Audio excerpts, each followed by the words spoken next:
This is where Mother Humper got into the social lexicon. You think so? It probably did. I don't know. I gotta do a deep dive on the term Mother Humper. You should. I wouldn't do a deep dive into the term up.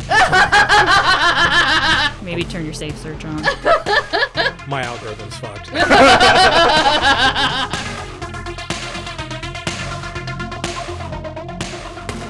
Hello, and welcome to another episode of the Creature Podcast. I'm Mike. And I'm Lindsay. Before we get into the episode, I just want to take a little programming note here at the top.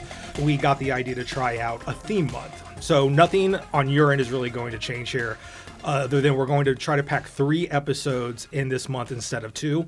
And they're all going to have a theme, which is worms. The worms are the bad guys. So, like I said, nothing different here other than we're giving producer Jamie a bunch of extra work during the shortest month of the year, and we're calling it Wormuary. So, welcome to Wormuary. Maybe we're going to do this in the future where we'll have 2 episodes for free, and the third will be behind a possible forthcoming Patreon. Maybe we'll never do this again. Who knows? But as for right now, welcome to the first episode of Wormuary, and thanks for listening.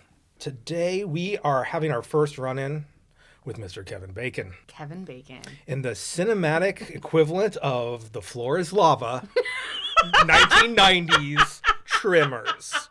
That's what it is. Have you ever played The Floor is Lava? Well, get ready. You're going to watch it for an hour and a half. You said, Lindsay, that you've watched this with Johnny a bunch of times. And you've never seen it, Jamie. I've never seen it. You're aware of it in the zeitgeist? I'm aware of it. Okay. Yeah. I feel like when I would go over to my grandma's house when I was young, she always had all the cable. And for whatever reason, I think maybe like VH1 would do these like weekends where it would be like a Tremors weekend and they would show all the Tremors movies. And that's the most I know about it, is just like flipping through and catching like got it. pieces. That long ago, it was probably only 3 movies. So. Well, what's crazy I is think so. this franchise is this movie, 5 sequels, 1 prequel, and a television show on Sci-Fi. Oh, I'm sorry. They had They had show. a 1-season television show, and then they threatened us with a second television show as early as 2018 with Kevin Bacon on to come back. Oh, well, that would have been fun. Right? Like, I Yeah. don't know. It would have been something. I don't know what it would have been. But it's like wild. We'll get into it, but Michael Gross is in like all Every of them. single one. And they keep trying to hand the torch off to someone. In one, it was Jamie Kennedy, who was like a cameraman in a documentary, and no one likes Jamie Kennedy. And then they tried to do John Hader, Napoleon Dynamite, in the last sequel. Anyway, none of this matters because we're talking about the OG Tremors and probably no other Tremor movie. So this one is directed by Ron Underwood. He had some successes. This guy was like a slow burn, culty thing, but his next movie was City Slickers, which was like, if you remember 91, City Slickers Yeah, was I saw it like in the theaters. huge Yeah. movie. And then he did some other things like Heart and Souls and Mighty Joe Young. And I liked Heart and Souls. yeah, that was a movie that my sister watched a lot, but it was like a romantic comedy with ghosts. Yeah, Right. exactly. Yeah. It had Keira Sedgwick, speaking of Kevin Bacon. And it was Robert Downey Jr., right? Yeah, Robert Downey Jr. See how much we're not talking about Tremors.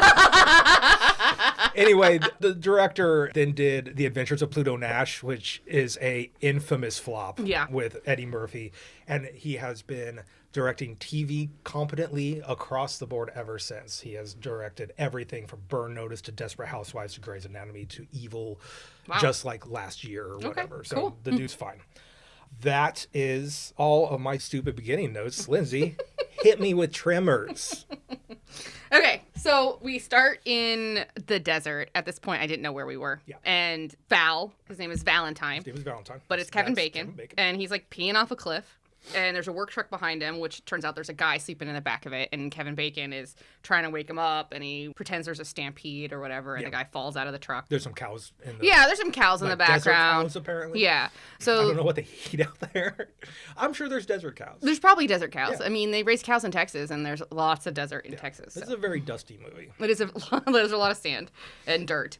But there's this very cute little cigarette scene where everybody's looking to light a cigarette and nobody has both. Yeah, so they're not brothers. Not brothers, but they're like partners. They're just partners in business. They're friends. They live together. He is, the actor is Fred Ward, who's older than Kevin Bacon and at this time. And the only thing I know Fred Ward from is from this like made for HBO movie called To Catch a Deadly Spell, which was a Lovecraftian crime noir in like a 30s Chicago where, no, it's LA, where magic just exists. Everyone just uses magic. That's cool. And Fred Ward plays the main character, a private detective who like gave up magic. Right. And now just uses a gun and everybody thinks he's weird. Anyway. Well, for me, like, I watched this movie when I was a young child, so he is this movie. He is me. that. Well, yeah. I can't think of anything else I've seen Fred Ward in. Yeah. And he looks like an old school Hollywood actor to me. He does. Yeah, sure.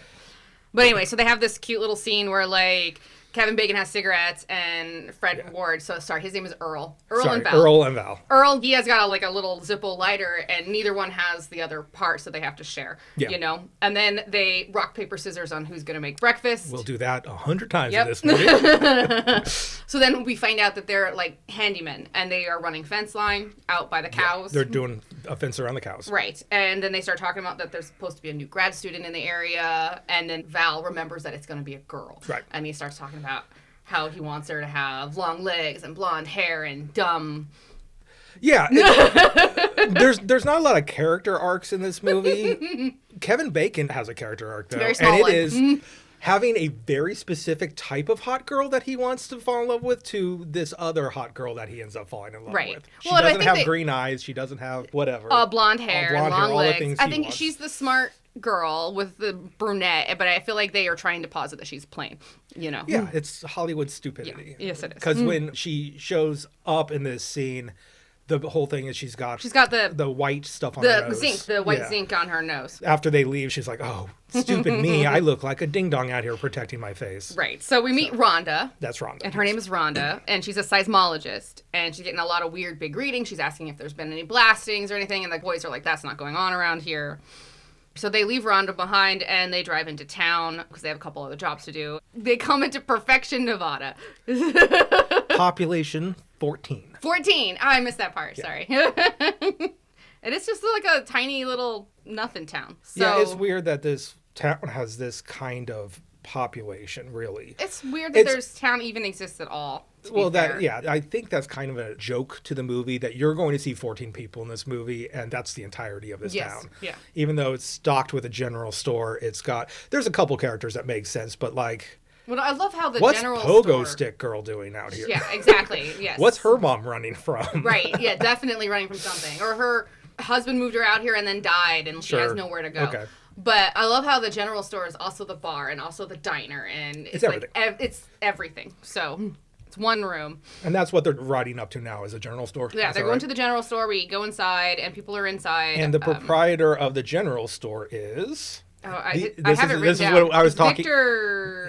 Is Victor Wong. Thank you, Victor Wong. This is Egg Shen in Big Trouble in Little China. Yes. This is what we were talking about, the connection to John Carpenter before we started. Sorry. Victor Wong is also in Prince of Darkness. Victor Wong's in a bunch of different Carpenter movies, maybe just those two. Right. Anyway, that was the connection I was talking about earlier. We get inside and we see Reba McEntire.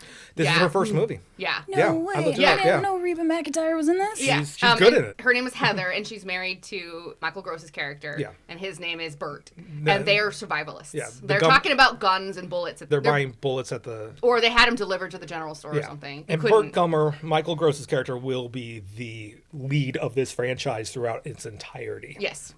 Everyone loved watching the dad from Family Ties shoot a gun, apparently. Yeah. After we meet some of the other characters inside the general store, we go out back to the grad student, Rhonda, and the seismologist machine is making more noise. Yeah. And then the ground is moving underneath her as she's getting back into her vehicle. Yeah, we get a little monster cam here where we're like... and she doesn't notice the ground doing that little, there's something under the ground chasing her. It's a classic Bugs Bunny ground, like, popping up as he tunnels underneath it. Yeah. So then Earl and Val are...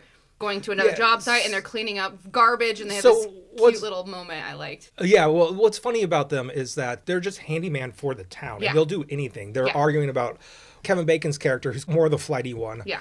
He doesn't want to do the trash today. He wants to lay the linoleum. Yes. And so they do... Like, apparently if you need, like, curtains hung in this town, these are the two guys. Right. But they have, like, $3 to their name, and if they did garbage today, they would get $50. And the garbage is a very scant, like, junkyard. Yeah. Yeah, it's like a junkyard, and they're cleaning it up. But they have this cute little scene where Earl asks Val if he wants a cocktail, and they pulls out a beer. I thought that was very cute. Well, and he pulls a beer out of a toilet. Yeah.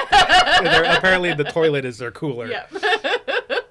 So then they go into their third job, which is like a sewage truck. They're cleaning out somebody's septic tank. Yeah.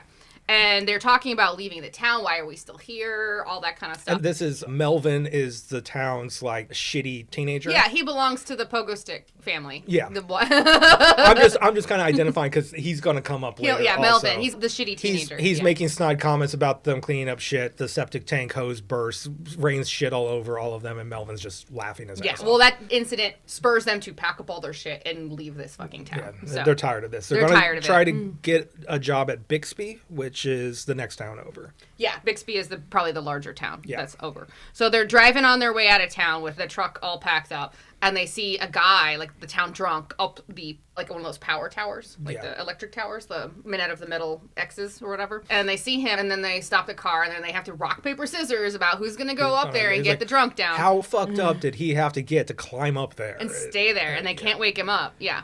So Val has to go up because he always loses. And I thought the whole movie would go where he lost the whole time, but he doesn't lose every time. Yes, he does. No, he doesn't. Yes, he does. Nope. We'll get there. Okay, fine. And when we get there, you won't believe me. Nope. Anyways, so he gets up there, and the town drunk is actually dead. He's dead, which scares him. So they get the body down. They take it back to town. The doc says there's a town doctor. There's a town doctor, and he says that he would have had to have been up there for like 3 or 4 days to have died of thirst. So he's been up in a tower, and he died of thirst. And they're trying to figure out what was so scary down below that would force him to do something like that. Right, but the boys are not that interested to stick around. So they start driving back out of town again. And as we flash to some guy's farm, and he's like tilling, and he's got like a bunch of sheep. He's got a little sheep farm. Yeah, and then the animals are obviously scared, and then something knocks over the scarecrow from underneath. Mm-hmm. Then basically the farmer gets got. He gets got. He gets got. So as Val and Earl drive by, they stop to see the sheep is just in bits. The sheeps are there's bloody bits all over. And they're like, what's going on? And they stop and they start calling for Farmer Fred. And he's missing. And then they see his hat, and they go pick up his hat, and just his head is underneath. He's like dead, and his head is there underneath the hat. So, which is kind of inconsistent for this movie. I'm like, why did they just leave the head? Because it's a scare tactic. Because it looked good. Yeah, and then there's this lovely little line. This is weird. It's real weird. Yeah, at this point, you're like, okay, this is classic Jaws playbook. And they do it well. It's well done, where it's like, we don't know what this thing is, and we're not going to show you. We're going to do the monster cam. We're going to see the thing under the sands and everything. Mm-hmm. And then it builds, because you think it's a thing, and then you think it's a thing. Well, so they decide there's a killer on the loose. Right. Yes. And they warn some road crew that's working on the rocks nearby, right, jackhammering up the road and whatnot. They're like, you need to leave, there's a killer on the roof, and they don't do anything. They just keep working. But then the jackhammer hits something under the road, which is dumb. There's no way that thing is that close to the surface. Whatever. They hit something under the road, and it makes a squeal or a scream or whatever. And then it takes off with the jackhammer stuck in it. And now the monster has a shark fin as the jackhammer grinds through the road. It looks cool. And then the hose like winds around the guy's foot, and so it's dragging the guy. And then for some reason, this somehow causes a rock slide. The road is kind of set low up on this like desert hill, rocky hills stuff. And the guy is dragged up the hill out of frame and then ostensibly gets ganked from there because he just goes down. And I think that dragging up there is what causes the rocks to fall. Right. Okay, well, so the guys are back in town, and they're trying to call the cops, but the phone is dead, and so they have to go to Bixby to get the cops. So they made the comment that they've decided to leave town a day too late, and this movie has a lot of one-liners that are very cute, I thought. There's just constant one-liners. I didn't pick up on any of them, but okay. That's okay. I didn't find the movie snappy one-liners. I felt the camaraderie between Val and Earl to be really genuine. They're annoyed with each other. They're annoyed with their circumstances. They're trying to get by. They're both fuck-ups. Neither one of them's like super competent. Right. But they respect each other. They like each other. I remember seeing this in the theaters. My dad took me to this movie. I thought they were brothers for the longest time. Yeah. It seemed like that was they the kind act of like they have a brothers. sibling relationship. Yeah, they do act like brothers. Sweet in this movie. It's so funny when you watch this and you go through the vast Rolodex of Kevin Bacon in movies. This is the goofiest I think Kevin Bacon has ever been. Probably. He's just a ding dong in this movie. Okay, so the boys are driving back to Bixby to get the cops, you know. And then they hit where the construction crew was, and the rock slide has closed the road. Right. And I guess there's only one road out of this town. Well, you're in Nevada. There's more than one road out of this town. Have you ever driven through Tightwad? Yeah. That whole town is just right around the road. on the street. Yeah. Gummer specifically says this is why he picked this town. There's cliffs to the north, there's mountains to the east and the west, and there's that one road going into it. The town is designed for this movie, so people can't get out when Tremors show up. Right. Sorry, graboids. So they see that there's body bits left of the road crew. Right. And that scares them. They quietly get back in the truck and they start backing up, but they back up too far and they hit the side of the Mountain, the cliff the or rocks. whatever. Right. And the truck is stuck. It's caught on something. And they argue about it because he's like, I'm not fucking stuck. And Earl is like, you are fucking stuck. And then they manage to get away and they go back to town. And when they get to town, they have this creature, looks like a big snaky thing. It looks like a giant, sinewy. It looks like a tongue. Really. It looks like a tongue, but it has a snake head yeah, it has that a little is head on it. clamped in death On the onto axle. Yeah. And, you know, of course, Val is like, I told you I wasn't hung up. They basically had ripped it off this monster. And it is like big. This is not a small thing. This Right. is like a 15-foot, like, I don't know. It's a big thing. It's a big thing, yeah. So, you know, Michael Gross gets a shovel and takes it off the axle, and they are all talking about it. They start making the comments about it smells. Yeah, that's a consistent thing Yeah. with these creatures is that they reek. Yeah. And then Victor Wong has to buy it from the guys. Yeah, which I felt was a very Asian stereotype to have the Asian guy have to buy the weird thing. So It's 1990. yeah, I know. He didn't have to. Immediately, I'll buy it for you for $5. Yeah, but it's one of my favorite parts in the movie is when they cut to. So he's doing it because he's in the middle of nowhere in a shop. I don't think it's an Asian thing. It's what you go to these weird backwoods places and they're like, "Do you want to see what's in the jar for a nickel? Do Sure. you want to He's see?" he's making a mystery shack. Yeah, It's a Mystery Shack thing, exactly. I gotcha. Oh, he'll start one at least. And there's this moment soon where the pogo set girl, who apparently is the girl from Jurassic Park, Yes. like 3 years before Jurassic Park came out, and she's just clearly horrified as her mom is egging her on to smile and don't worry, and the corpse of this snake monster is at her shoulder, so he can put up like $3 for a photo with a snake monster example. That's true. He is trying to get people out there. Yeah. So they decide that an animal that big could have obviously killed the farmer and his sheep. Easily done that. And then we go, after the little scene inside with the photography, we go to the farm of the doctor. Yeah, so the doctor's out. And it's nighttime. Yeah, the doctor apparently is building a house out there. Yeah. It's just him and his wife. This is an older couple, and they have like a trailer that they're living out of while they build their house out in the desert. Generators off in the distance. You got to clock every time you're in one of these scenes. At this point, it's like, what's making noise? What's making vibration? Because that's the problem. So suddenly the lights go out, and they go to the generator to go like restart it, and it turns out the generator has just disappeared. The cord is going into the ground. Yeah. So he follows the cord until he gets like to a bitten off end, and then the generator is spit up into the air out of the ground. And of course they're like fighting. It must have been in a sinkhole. This is, you know, be careful, that kind of stuff. But then they smell the bad smell. Even then, I like how everybody kind of explains stuff. It's like natural gas is Yeah. what the smell is. That's a thing. Yeah, they're right? trying to reason. Yeah, reason with what's going on. Yeah. But then something has now gotten Jim. Doctor's name is Jim. And it's basically eating him and sucking him into the ground. Yeah, it's pretty harrowing. It's terrifying to It see. is terrifying. The person you love going, help me, as they're dragged underground. And she grabs a 2x4 and sticks it underneath his armpits try as to he's give him, going down, like- and it just snaps in half, and he is gone. It's gone, yeah. And She then tried so hard. She did try very hard. Yeah, she did. So then the snake creature chases the wife to a station wagon, and she gets in, and then it turns out there's like 3 of those snake creatures, and they're like sliming at the windows. It looks exactly like our living room window because of our garbage dogs rubbing their snotty noses all over it all the time. I looked at it and I got sad because I was like, yeah, I live with monsters. That's a gross thing I deal with every day. So it turns out there's no keys in the ignition. And then I guess there's an actual like physical radio, and she knocks it into it, and it gets turned on. And then it plays this song where the line is like, all alone at a table for 2. Yeah. And it's so sad because she's alone in this car, and I was like, dang. Well, and then you get the first hints that this is bigger than you think. Yes. Because the whole station wagon starts going ass first into the ground as the headlights pierce the sky, and it's really cool looking. Which for me, I had to think about that for a while because there was no keys. And then I remembered old cars, you could turn the lights on without keys. Yeah. Sure. Easily. Oh, yeah. You had like a pull, like a cigarette pull, knob. remember? Yeah, a little knob. Yeah. Oh, it took me a bit to remember that because I'm like, there's no way the lights of the station wagon would be I on. think they wanted a song playing for later, and it's all for visual things for later. Yeah. They want the headlights looking at the sky. It looked cool. So. It did look cool. So We're back at the store in town. Everybody's like hanging around in the dark and drinking and playing cards and all that kind of stuff. And then they remember that Walter has horses, I guess. Yeah. Yeah. Sure. Decide to go to help. And then the boys are getting nominated because they're the best ones with horses. They're the best with the horses. They're basically cowboys that are working as handymen. So the next day, Bert and Heather decide to go look for the student to make sure she's okay. And they're telling the boys they need to take bigger weapons because everything about them is weapons, you know? Sure. The Gummers are telling them. Yeah. And then Melvin, the teen, runs out of the general store with the creature tongue and scares everybody. Yeah. Yeah. He's going to be the boy who cried wolf. Yeah. Constantly. Val and Earl, they ride out to the doc's house and they hear the radio coming from underground. And this is why they needed the radio to turn on, so they something to hear. And then when they uncovered just the headlight. Yeah, and the grill of the front of the car. Yeah, and then they realized that something had sucked the whole car under the ground.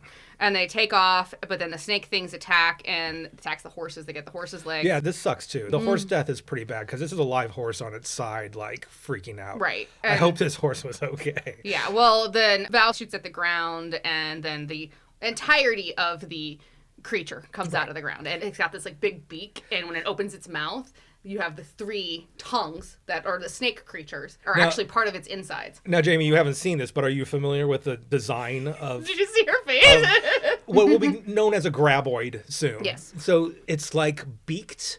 It looks a lot like beetle, those rhinoceros beetle jaws that come together, and then it's a slug, but it has like an elephant hide. Have you seen a parrot tongue where the tongue comes out and it has a little grabber thing on the front? Gross. I've never seen a parrot Oh tongue. Well, my get God, your you phone gotta out look at and it. you need to It's Google like a parrot tongue.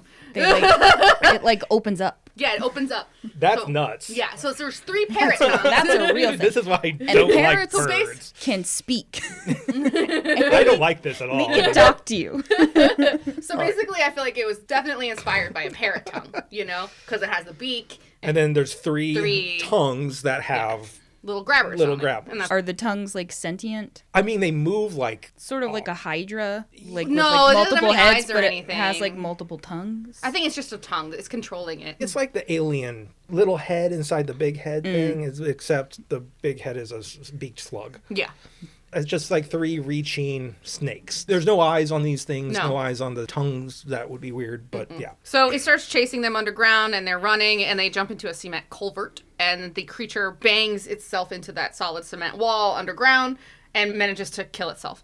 Good. Well, they can die. So, like, you can see through the cement a little bit that it has killed itself, and of course, Val has this whole, fuck you! No, I haven't. It's like, I feel like if there's a gif of this movie, it's Kevin Bacon's, fuck you!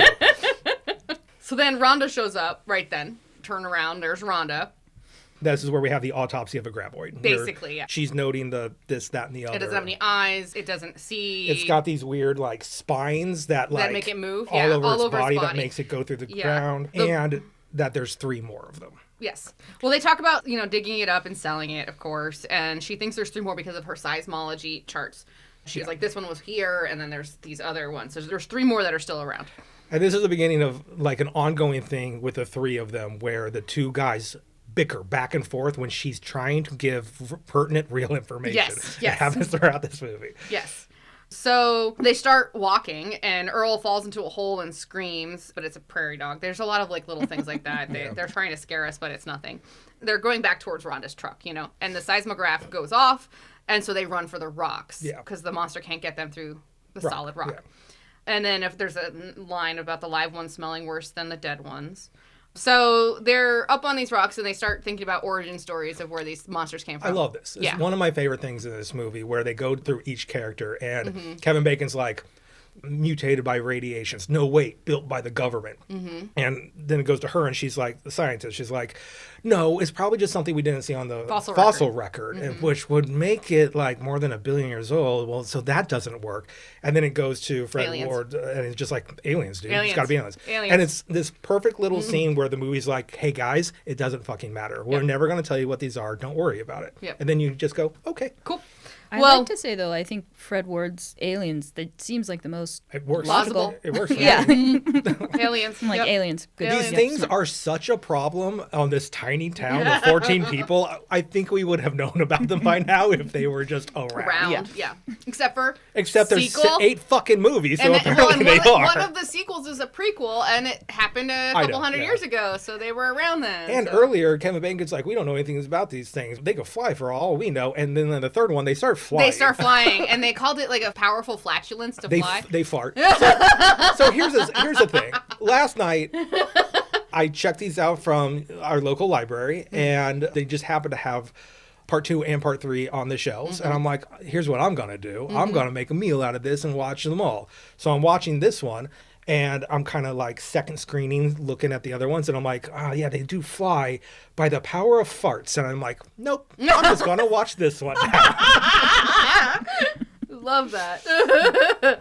So they are like, okay, it's been a couple hours. Maybe they've left. And so they like throw something on the ground or something. Still and there. they're still waiting for it. And they realize this is how the drunk guy died because These things won't go away. they won't go away. They just wait. They just wait for you to get there and so they can get to you. So they decide to sleep overnight. I think this is where they discover it hears them. Yeah, The it's monsters like- hear them. I can just hear them talking. That's why it's not leaving. Well, they're like human vibrations. Or maybe just like, and your there's a human being heartbeat, as well. Yeah, it just hears really well because it can't see anything. It's underground like a mole, Yeah. and it cannot see, so it just uses sound. The next morning, the monster's still fucking there, but they got to get going, and the boys start arguing, and then Rhonda solves Again, it. Rhonda has a plan, Yep. but they're not listening to her. Yep. So they decide to pole vault because there's randomly some really Luckily, long there's fence poles. there are pole vault poles all around this route. I think they're fence poles. Like Those are long ass fence poles. Look, even last night I found joy in watching this scene, but I was did too. my jaded old self was like, where do these fucking sticks come from? Also, you'd have to. I don't think pole vaulting is like you just pick it up and you're like, what if I just try to pole vault? Yeah. Well, basically, This they're it very much is. just levering. So like Yeah, they're but- on one high point and they put it in the ground between the rocks, and they basically just use gravity to fall to the other rock. And a lot of strength because lot of they strength, have no 'cause you have- forward momentum. Yeah, they really, so- run a little bit, but yeah, most of it's just like they swing their And they- bodies across. They show them fail once or They twice, do, like yeah. Fred Ward falls backwards Yeah. and stuff like that. But there's a nice little scene. For some reason, the music in this is like really whimsical. Dude, this is my favorite scene in the movie when I was a kid. Yeah, I love this scene. My note here says we have this whimsical scene out of an alternate dimension of Footloose happening with Flogging Molly as a soundtrack.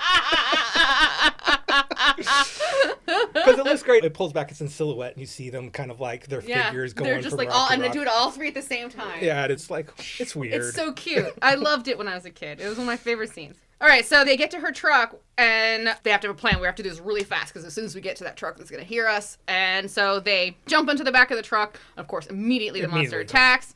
And I love it where Val, like, smacks it.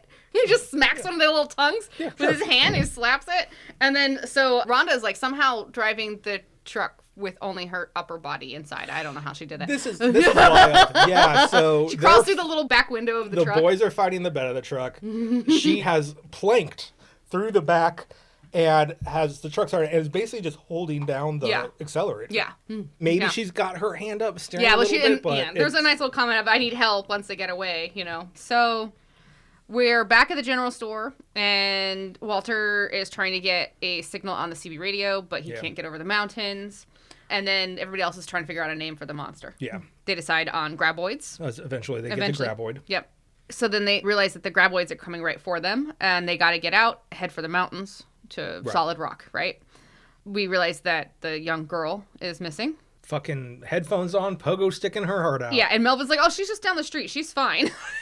So both these kids suck. But then Melvin cries wolf again. So then when it happens again, the town isn't prepared. So he cries wolf, and then literally like 4 minutes later, he's out there and he screams again. They tell him to fuck off the second time. And he goes out and just starts basketballing. Yeah. He's just dribbling a basketball. dribbling. So we got a pogo stick kid and a basketball dribbling kid, and I want them both to just die. Mm-hmm. Let's just let them die. Well, so this time the kid screams, and Earl is like, I am going to kill him. Yeah. And they all run out, and they're like yelling at the kid, and the kid is just like shocked because his basketball has been The ball went down and didn't come back. Right. And he's like up a pole. We're in the small cluster building. We're getting very close to the floor is lava. This is the floor is portion of lava this part of the movie, yes. So mom is at this time looking for the little girl, and they realize that this is real. So everybody goes back inside the house, and everybody's like, be quiet, because they can hear us. My favorite type of horror is isolationist horror, where Yeah. every small group of people are stuck in a place. And this is like Night of the Living Dead deconstructed. Like when you go to a fancy restaurant and they give you a $80 egg roll and it's deconstructed, and it's just all the ingredients of the egg roll all over a plate. This is like the farmhouse in Night of the Living Dead deconstructed into being this town where there's like 5 buildings. Right. And there's small groups of people on every one. Right. Well, so they're inside the general store, and they're being quiet, and we hear pogo stick, boom, boom, boom, boom, Right. whatever. So they have to go out and go get her, So everybody runs out of the store to go get this girl, because mom was obviously unable to find her. And as they're out there, everybody gets attacked by monsters. Rhonda gets stuck in barbed wire and happens to roll herself up in it further, and Right. then has to...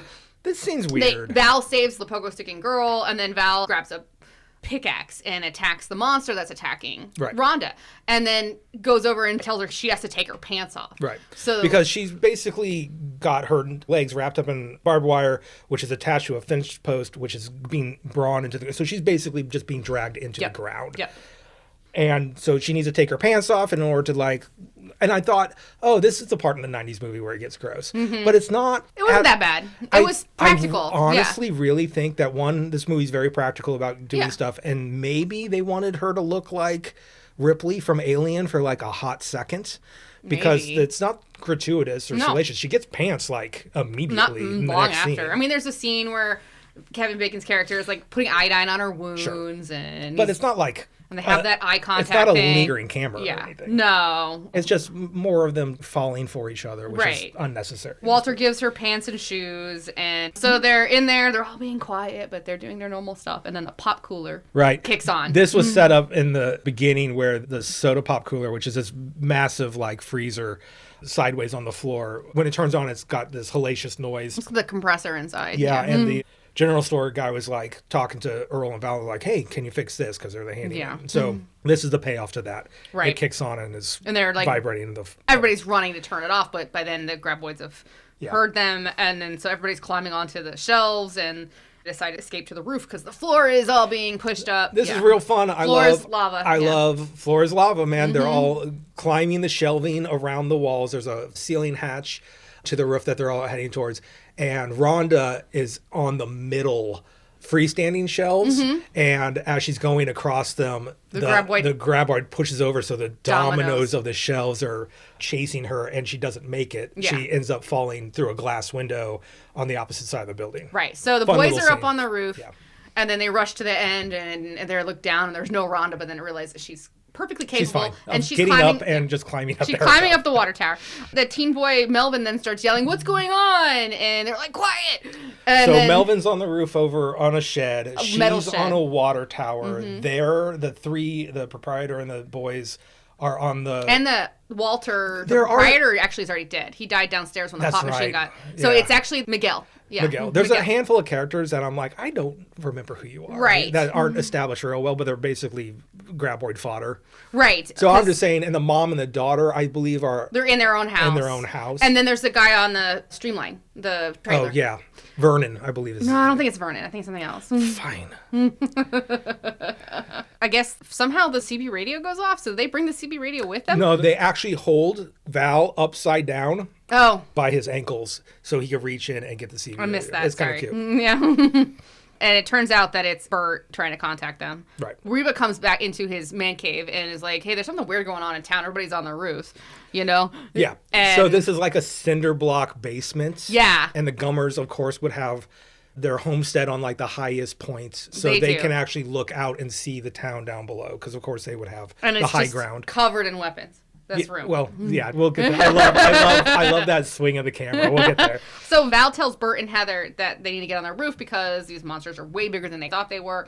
And then instead of getting on the roof, they just gear up. Yep. Yeah, they just gear up. And this is where we see all the weapons all over the place. So the The graboids come through the wall here, right? Yes. So And then the graboid hears them because they aren't being quiet. They start polishing bullets. Yeah, that's what they do. So It's like a rock polisher, rock but polisher, they put but bullets bullet in it. casings inside, so Yeah. they must like clean them up in order to repack them because they Probably, make their yeah. own bullets, and that's the vibration that brings in this graboid. Yeah. And so they just start, both of them shoulder to shoulder, start shooting this thing that's coming through their walls, and we pull back in a wide frame, and the camera just goes ink to the side, and the back wall is fucking nothing but guns. Just You so think- many guns. And it's so funny. It goes from these are normal guys who like guns to these are psychopaths who are Yeah. armed to the goddamn And teeth. it just like you keep seeing both of them run out of stuff and like pull a new weapon It and a is new 5 weapon. And minutes it's hilarious. of them, and then Bert shoulders a glass Elephant cabinet gun. case and pulls out an elephant gun, and the bullets are like as Huge. big around as a Coke can. Yeah, they're huge. But And that finally that's kills what it. does it. Yeah. And Bert Gummer yells, You broke into the wrong rec room. "Yeah, you broke into the wrong rec room, didn't you, you bastard?" I love that he calls this a This rec is his room. rec room. I know. And then Kevin Bacon's character yells into the CB radio, there's 2 more mother humpers. I think this is- I think this is where Mother Humper got into the social lexicon. You think so? Maybe. It probably did. I don't gotta know. do a deep dive on the term Mother You Humper. should. What I is the wouldn't do a deep dive into the term mother. Maybe turn your safe search on. My algorithm's fucked. Can't do more damage.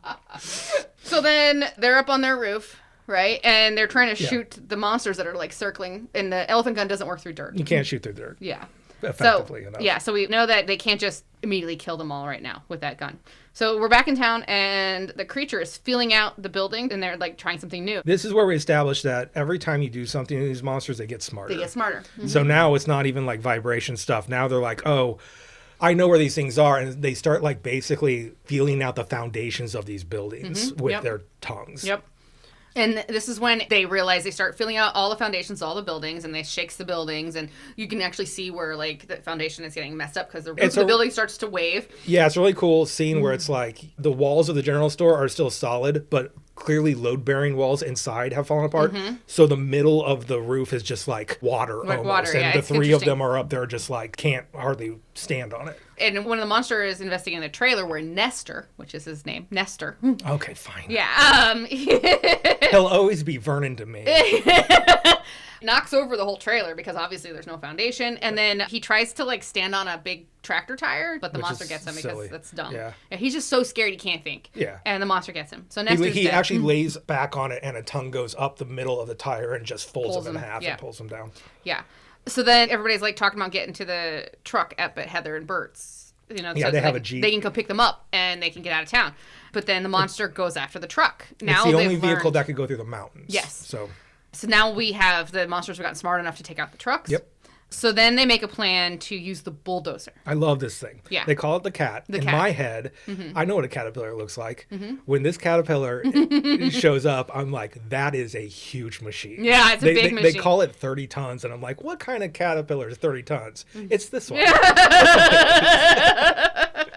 And then like it's not big enough to hold all the people. And they're like, well, we'll pull this trailer. It'll Yeah. pull this like semi-trailer that's been cut in half. It looks Looks like like a dumpster. It looks like a tanker. Yeah, a dumpster. It looks like a dumpster. Yeah. So they decide to hook them together and have the bulldozer pull the trailer. Even though it's slow, it's metal and it can get them out of town. It's you know? massive. Yeah. But they need a decoy so that they can get to it because somebody has to run across the desert to get to that. This is what annoyed Cat. me here. Yeah. Finally, I got really annoyed with this movie because they say we need a decoy because these things only respond to vibration, don't they? And I'm like, no, movie. It just attacked a truck that wasn't moving. Yeah. It attacked this Jeep that wasn't moving, and it just licked the foundations of these buildings out from under them. They haven't convinced themselves that Yes. these things are learning. Yeah. Give it to the movie that the characters are slower than the audience at this point. Yes. So Val and Earl rock, paper, scissors again to see that who's going to run for the bulldozer. Yes.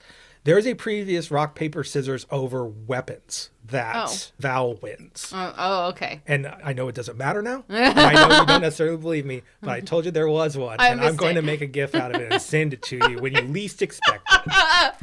Okay.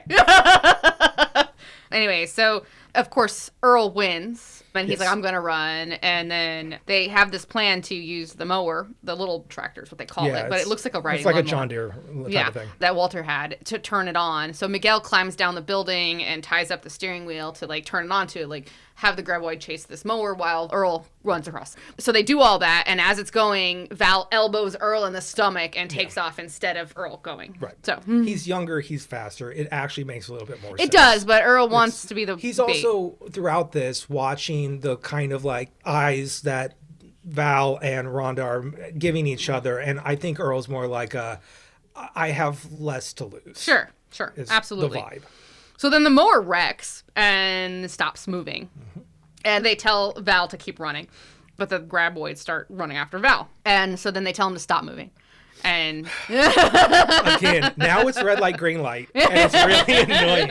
How if these things can feel a human heart or whatever on a rock, Val just standing still shouldn't fucking do anything. It shouldn't do anything, but you know. Red light, green light rules subtly apply. Yeah, so there's people in the town start trying to make noise to get the graboids' attention, but it's not working. So then Rhonda breaks a pipe on the water tower. Right, to get the water coming down to be pounding to be on the ground. making more noise.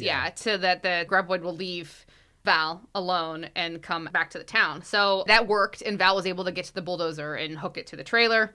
And then we go to a scene where Bert and Heather are making pipe bombs. They're literally like cutting things off their own house to make pipe bombs. And they have hauled up all this gunpowder and stuff, and they're making these massive pipe bombs. Lots of them. A seemingly a stupid amount of pipe bombs that you could just pull off the roof of your house. Right. So Kevin Bacon's character, Val, he comes to town, he picks everybody up, and they head towards Bert and Heather. You know, but every time the bulldozer stops, the graboids try to dig underneath it and make it fall into the ground. Yeah. But as soon as they start moving again, everything's good. So they get to Bert and Heather's house, and Bert and Heather are taking forever to get their gear into this trailer because they just have so many weapons and all these pipe bombs and everything. And they start digging out underneath it, and they're like, come on, we have to keep moving or else we're going to end up underground. But so they get away, and they start heading to Solid Rock. And the graboids set a trap. Right. Just before this, the Gummers are in the back of the thing and watching their house fade into the distance. And Bert goes, food for 5 years, 1,000 gallons of gas, air filtration, water filtration, Geiger counter, bomb shelter. Underground goddamn monsters.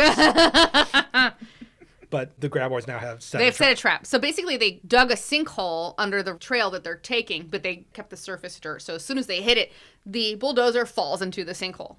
But then we realize there's these pipe bombs, and they can use them as a distraction.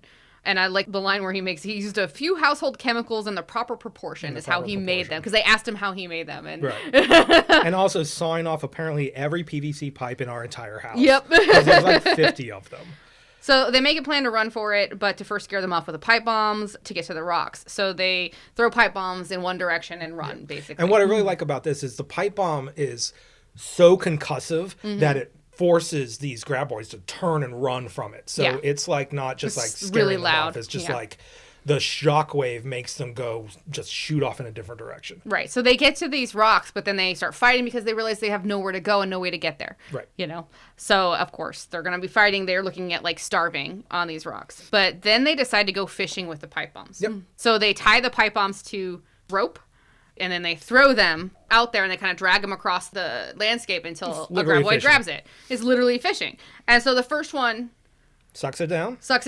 Yeah, so there's only two right now 2 left. Yeah, so the first one sucks it down and explodes. And everybody gets rained with orange goo. Rain of guts. Yeah. And now we're down to 1. We're down to 1. So then we do it again, but this time the graboid catches it and then spits it back out at them on the rocks. Spits it to the rock. And it falls directly on the pile of pipe bombs. So, like, Val has one, like, in his arm, because while he was fishing, he had an extra one. But all the other ones have now exploded, and everybody is scattered. So everything's blown up, and now Earl and Val and Rhonda ran all the way off the rocks. They're out on the ground. They got blown off the rocks onto the ground. Everybody else got, like, if they were off the rocks, got back onto the rocks. But Earl and Rhonda and Val are out there. They're like, we should throw the pipe as a distraction so we can get back to the rocks. And then Val's like, no, I have a plan. And everybody's yelling at him to do it, and he's just not listening. He's mad. He's like, these things ain't smarter than us. He's so mad that he has reached the intellectual equivalent of this sand slug. Right.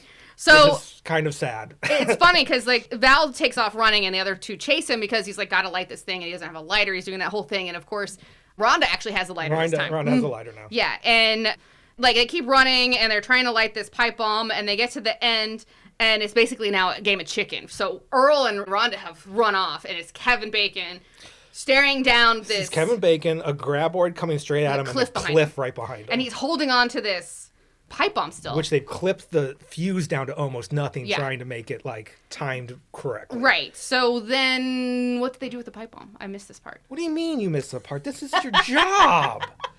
This is my note. Are you ready? Yeah. Run, lighter bomb, cliff, splat. That's my note. Well, so that's the whole thing is like he has this pipe bomb, but the monster comes through the cliff and splats. So like, where'd they use the pipe bomb? They used the pipe bomb behind it. They throw the bomb over it. So it kept running at there we them. go. Okay, and Earl actually goes, "You threw it too far, you idiot." And when it blows up, it makes it run like turbo fast past Kevin Bacon. Right. Out of the thing, because it would have gone up to Kevin Bacon, but the blast behind it made it panic essentially and go past Kevin Bacon out the side of the cliff, and it just falls and splats into orange. All over. Yeah, it's a really dumb ending. It is. So then we go back to the town and the boys are planning on what magazines they're going to talk to, and Rhonda gets to be on the new research project, and Val and Rhonda have an awkward moment where they say goodbye, and Earl is like, "What are you doing?" Like she's leaving, and he's Kiss the girl. Yeah, but he lets her walk away, and then he decides to chase her. And he's like, "What does she want with me? You know, I'm just some no good cowboy or whatever." And then he and she's a smart scientist. Yeah. And, you know, he's constantly through this movie kind of fighting his intellectual. Like, that's why he's mad at this thing. It's like, it ain't smarter than us. Yeah. So then he kisses her, and the movie goes to black. That's it. With Reba McEntire's "Why Not Tonight" Yeah, playing over Reba the gets to credits. sing it. Yeah. I mean, if they didn't end with a Reba song, it would have been a honestly- missed opportunity. Like, I honestly thought Reba died in that movie. No, man. Like, I came into this movie thinking Reba was dead. What do you mean? Like, she's not in any sequel, so I thought she died in this movie. No one's in any sequel. Kevin Bacon's not. Okay. Fred Ward's in the second one. Yes. And then it's just the Michael Gross show. Well, Michael Gross is also in the second one. Both of them. He's are in the second all one. of. That's what I'm saying. But I'm saying, Gross is in Michael all of Gross's them. wife was not in any further movies, so I literally thought she died in this movie. Like, I came into it. No, Reba McEntire didn't want to do another Tremor. And now I can't get away from this woman. She's like Everywhere. doing the voice, I think. Yeah, She's I on think that so. Happy And she's Place got a TV show. new. Yeah, new show. Yeah. new I did show. see, because I watched the sitcom Reba when it Oh, was yeah. on Yeah, When back we in were the... kids, yeah. Yeah, I saw a clip because the lady who played Barbara Jean is also in that, Yeah. the new Happy Yeah, show. no, I watched one or Happy's two Place. episodes of that show. There's one where the guy who played, what is his name? His name's Steve Howie. He played Van, Yeah, and then he yeah, went on Steve to Howie, Shameless. yeah. There's one where he guest stars now in that episode. Oh, does he? Yeah. And then it made me, when I was watching it, realize I'd be like, you know what? If they rebooted Reba today and just picked up where just they did are, a Roseanne. I type would thing. I would watch it. Yeah. The Connors type so I situation. was I actually- was like, I I would turn also- it on instantly and be like, It sounds like the writers were like, shit, we should have just picked up with season whatever of Reba Right? Yeah. 20 should years have. later. Absolutely. Because, like, I watched Reba also when we were growing up. I've never and- seen a lick of that show. And I also, I attempted to watch Happy's Place, and I made it through, like, 2 episodes, and it's bad. But Steve Howie also recently showed up in Beautiful Minds, or whatever, that show with Zachary Quinto, whatever. No, Yeah, whatever. he guest starred in that I don't movie. watch that any of show this too. shit, guys. I watch these movies for this podcast. You walk in and watch me watching Hellraiser, the video game one, and I'm like, I'm doing research for the podcast. I'm like, I haven't seen a Hellraiser since I was 13. We're never don't know. doing that I movie. just That movie watched- sucks. I never listened to Reba's music, but like Yeah. anytime Reba's in a show, a movie, I was like, I'll give that a shot. Reba's in it. Yeah, I agree. Like, for some reason, I do the exact same Yeah, thing. I don't My know dad why. loved Reba McEntire growing up, It's though. very My weird. dad had, like, cassette tapes of Reba McEntire. He loved her growing I up. am just on the outskirts of the Reba McEntire Industrial Complex. So I don't know what her music is The really. Reba verse. But every time I've seen her act, other than this movie, it's worse. Yeah. It's stilted She did and weird. really In this good. movie, she's just She was, like right. believable and Yeah. like, I She support talked about this guns guy. almost the entire time. Yeah, well, she's just all in with this Burt guy. Yeah. It works in this movie. Mm-hmm. So this movie for me, when I finished watching this movie, and I did watch this one with a friend this time, and I turned to her and like, I have no idea if this is a good movie or not. I am so invested as a child into this movie. I can't tell you if this was a good movie or not. And she's like, do you want me to answer that? I'm like, not right now. We'll talk about it after my podcast. This is a good movie to me. I think I liked it. I think it takes, I always liked it. I've always liked it. I've seen it several times. I think it's nothing that's blowing minds. No, but I it's was a little fun worried ride. this morning where I'm like, there's nothing to talk about. We're like 4 hours in, I'm sure. But it's just across the board fine. There's no commentary. It's a creature feature. Yeah. And it does its job. It pulls from Jaws. And I'm going to say 3 years later is Jurassic Park. Mm-hmm. I would not, this is a stupid hot take, but I could see Spielberg's side eye in this movie being like, I like this running. Definitely. scene. Like, well, in the beginning of this, Bronte asked me if it was doing like heat or sound, and I honestly thought it was heat. I couldn't remember, but I feel like I was just remembering Jurassic Park, you know, to be fair. Like, there was 2 scenes in this where I'm like, wow, this is, Jurassic Park is picking up what they have laid down here. Yeah, absolutely. It was definitely a foundational movie for me growing up. It is the beginning of like creature horror. Yeah. For me, I loved it. There's this weird time in my childhood where I think my mom was just like, take these fucking kids to a movie. And that my dad took me to see this and Spaceballs and stuff. And I think there's a nostalgia. It's like the only time I saw my dad. So I'm just like, Father. As I watch Tremors. So maybe that colors it a little bit. So, like, if you want a fun little ride from the 80s, go watch Tremors. Yes, it's good. It's good. It's fine. It was fun. But now that we're done with that, I need to know if we have a question from John. In your childhood, what scared you that wasn't supposed to?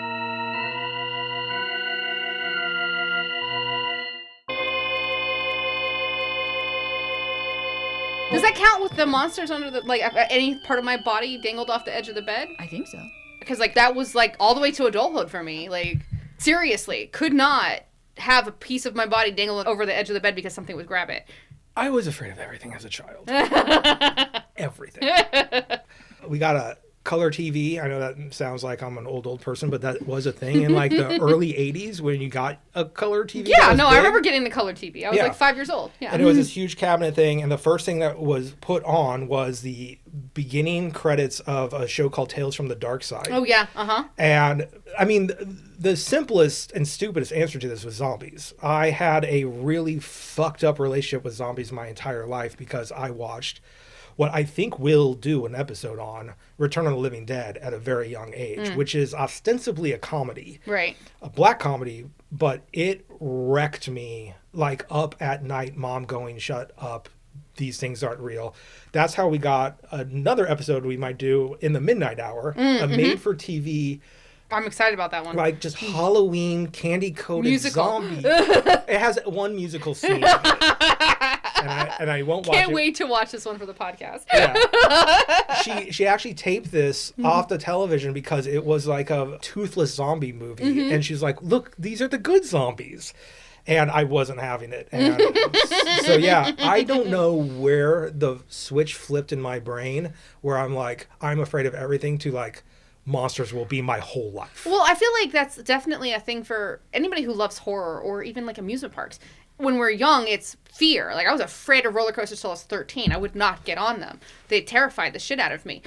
And then somehow that fear turns into a love of that adrenaline rush. And horror movies, definitely that scare. You would not get on a roller coaster today. I won't do it now, no. But I did for my teenage years. I see. I went all the time with friends to roller coasters back then. But. Yeah, I guess it's common. I often think about it personally to be like, when did I just go, you know what? All the monsters. Yeah. All the creatures. Yeah. All the you're owning things. your fear now. It's become a love. You just turn that fear, that intense emotion to a different type of intense emotion. How about you, Jamie? Oh, I was scared of a lot of things that I'm still scared of today. My first one was heights, but I feel like that's not irrational. No, it's not irrational. Because you could fall off that and die. And I've done some OSHA training now, and I know now the thousands of ways you could just fall off a ladder, dead. Yeah. But the other thing that I had was a real fear of underneath the deck at the house where I was growing up. But that's mostly because I had a recurring nightmare where a woman's body like fell from the sky and it broke into several pieces for some reason, but it was like bloody, gory. And then a guy came around the corner of the house and he was like whistling and he had a chainsaw, but he was a nice guy because he was gonna like trim the trees or something. And he was a nice guy, and then he saw that dead woman's body just like smashed apart, and he was like, oh my God, oh no, I have to help her. But then she started pulling herself with one arm toward him, and then she got on top of him, and they went around the corner of the house, so I couldn't see them. I could only see the shadows. And she got the chainsaw away from him, even though she only had one arm and her legs weren't attached. She was just a torso, and chopped him up. And then she crawled right back around the corner of the house, and I'm still standing in my backyard. And then she sees me, and then she got on top of me and started strangling me with one hand.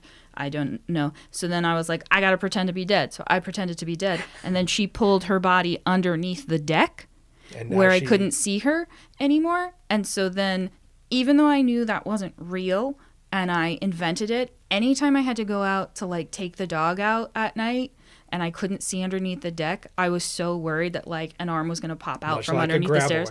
And waiting under the ground.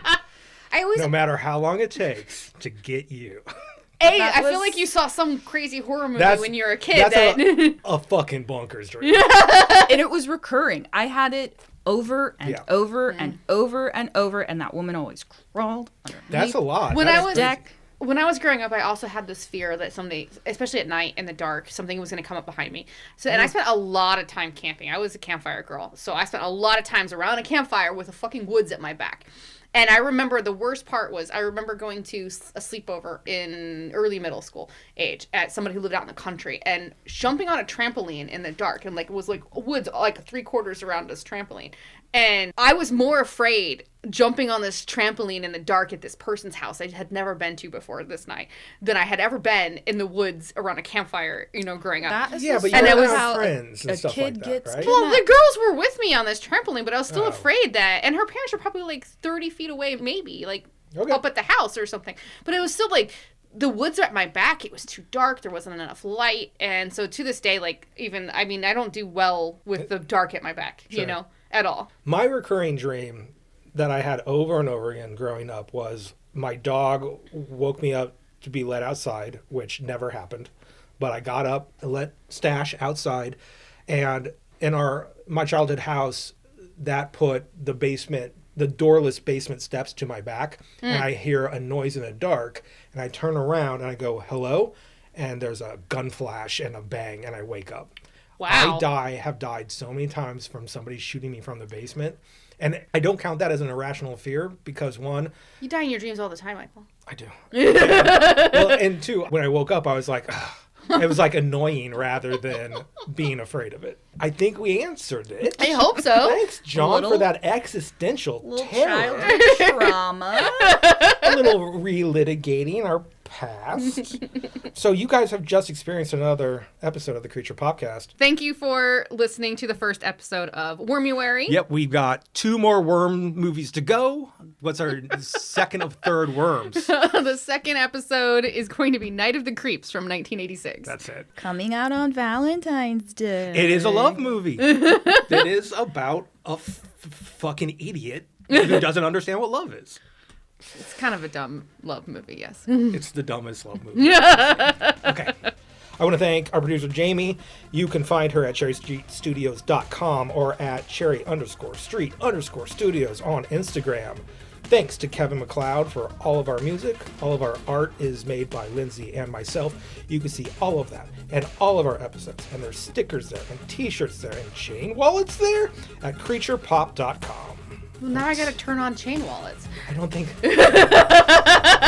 they'll even do chain. They probably don't do it. Only I do chain wallets. So until me and this chain wallet are back next time, bye, John. Bye, John.